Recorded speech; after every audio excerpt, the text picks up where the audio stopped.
హడావిడిగా ప్రాజెక్టును పూర్తి చేసి దాదాపు 3,825 కోట్లతో ప్రాజెక్టును ప్రారంభించి 900 కోట్లు ఖర్చు పెట్టి మట్టి తవ్వడానికి చివరకు ఎన్జిటి స్టే తీసుకొచ్చి పనులు ఆగిపోయి 1000 కోట్ల ప్రజాధనాన్ని దుర్వినియోగం చేసిన ఘనత ఎవరికన్నా ఉందంటే, క్రెడిట్ ఎవరికన్నా ఉందంటే అది కేవలం జగన్మోహన్ రెడ్డి గారికే ఉంది.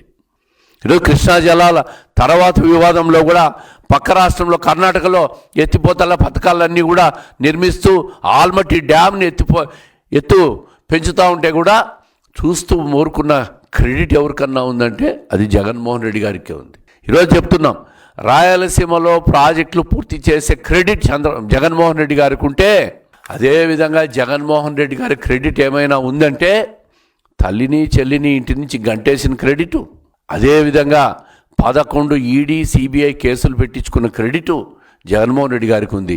అయ్యా, మీ క్రెడిట్ మాకు అవసరమే లేదు. ప్రతినిత్యం మీ పార్టీ వాళ్ళు మాట్లాడుతూ ఉంటారు క్రెడిట్ చోరీ అని.